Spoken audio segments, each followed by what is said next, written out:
Big boss హౌస్‌లో 14వ వారం 7 మంది కంటెస్టెంట్లు నామినేషన్‌లో ఉన్నారు. అయితే స్టేజ్ మీద నాగార్జున గారు వచ్చేసి ఈ వారం హౌస్ మెంబర్స్ అందరిని సేవ్ చేసుకుంటూ శోభ, శివాజీ కూడా గార్డెన్ ఏరియాలోకి వచ్చేయాలంటూ చెప్పడం అయితే జరిగింది. ఇదంతా ఉన్న కంటెస్టెంట్స్ అయితే ఒక్కసారిగా షాక్ అయ్యారని చెప్పవచ్చు.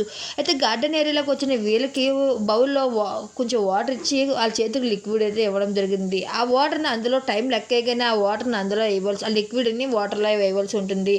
అప్పుడు గ్రీన్ కలర్ ఎవరొస్తే వాళ్ళు సేవ్ అయినట్టు, రెడ్ కలర్ ఎవరు కలర్ వస్తే వాళ్ళు ఎలిమినేట్ అయినట్టు బిగ్ బాస్ అది తెలియజేయడంతో ఇక వీళ్ళిద్దరూ కూడా లిక్విడ్ని వాటర్ వేయడంతో ఇంకా శివాజీ అన్నకి గ్రీన్ కలర్ రావడం జరిగింది. శోభకి రెడ్ కలర్ లిక్విడ్ రావడంతో ఎవరు శోభ ఎలిమినేటెడ్ అని బిగ్ బాస్ నాగార్జున గారు తెలియజేసుకుంటూ వచ్చారు.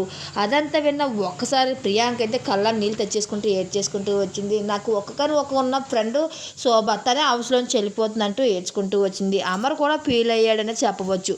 అయితే ఇంకా బిగ్ బాస్ నాగార్జున గారు మాట్లాడుతూ నువ్వు హౌస్లోకి వెళ్ళి లగేజ్ సర్దుకొని స్టేజ్ మీదకి వచ్చి ఇక్కడ మాట్లాడుకుందాం అని చెప్పడంతో ఇంకా హౌస్లోంచి వస్తూ ఉన్నప్పుడు కూడా శివాజీ గారు కౌంటర్ అయితే ఇచ్చారు.